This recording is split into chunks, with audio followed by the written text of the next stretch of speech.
தொலைபேசி வாயிலாக இந்திய கம்யூனிஸ்ட் கட்சியை சார்ந்த முத்தரசன் நம்மிடையே இணைந்திருக்கிறார். ஐயா, தற்போது இந்த 22 நாட்களா நடைபெற்றிருந்த இந்த போராட்டமானது தற்போது தற்காலிகமா ஒத்திவைக்கப்படுவதா அறிவிச்சிருக்காங்க. இது பற்றி உங்களுடைய கருத்து என்ன?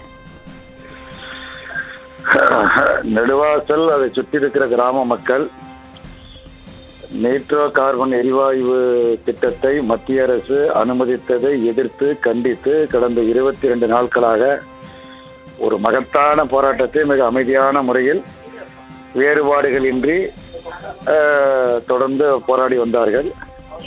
நாங்களும் அந்த கிராமத்திற்கு நேரடியாக பலமுறை சென்று வந்து அந்த மக்களுடைய போராட்டத்துக்கு ஆதரவெல்லாம் தெரிவித்து வந்தோம். இந்த நிலையில் மத்திய இணையமைச்சர், ஏற்கனவே மாநில முதலமைச்சர் நைட்ரோ கார்பன் திட்டத்தை செயல்படுத்த மாநில அரசு ஒருபோதும் அனுமதிக்காது என உறுதியளித்திருக்கிறார். இத்தகைய சூழலில் இன்றைக்கு மத்திய இணையமைச்சர் மத்திய அமைச்சரை 16-17 இடத்தில் சந்திப்பதற்கு வாருங்கள் என அழைப்பு கொடுத்து அவரிடத்தில் நான் எடுத்து கூறுகிறேன் என்று தெரிவித்திருக்கிறார். நான் எடுத்து கோரி அதை ரத்து செய்ய ஆவண செய்வேன் என அறிவித்திருந்தால் அது கொஞ்சம் சிறப்பாக இருந்திருக்கும். இவர்களை அழைத்து சென்று அவரிடத்திலே இந்த பிரச்சனை நான் எடுத்து கூறுவேன் என சொல்லியிருக்கிறார். அவர் என்ன சொல்ல போகிறார், மத்திய அரசு என்ன சொல்ல போகிறது என்று எனக்கு தெரியவில்லை. இருந்தாலும் அதை கேட்டு நெடுவாசல் மக்கள் இந்த போராட்டத்தை தற்காலிகமாக ஒத்தி வைத்திருக்கிறார்கள்.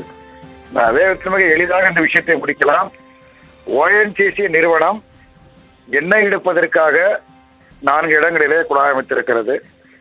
ONGC நிறுவனம் தற்போது சொல்லுகிற பொழுது நாங்கள் எதிர்பார்த்தபடி இங்கே எண்ணெய் இல்லை, அதாவது வியாபார அடிப்படையில் தேவையான அளவுக்கு எண்ணெய் இல்லை, ஆகவே நிறுத்திவிட்டோம் என்று சொல்லுகிற பொழுது ONGC நிறுவனத்திடமிருந்து பொன் ராதாகிருஷ்ணன் அவர்களே முயற்சி எடுத்து அந்த நிலங்களை சம்பந்தப்பட்ட எந்த குத்தகை விவசாயிகளிடம் நிலத்தை பெற்றார்களோ அவரிடத்திலே திரும்ப ஒப்படைப்பதற்குள்ள ஏற்பாட்டை செய்தால் மிக எளிதாக இருக்கும்.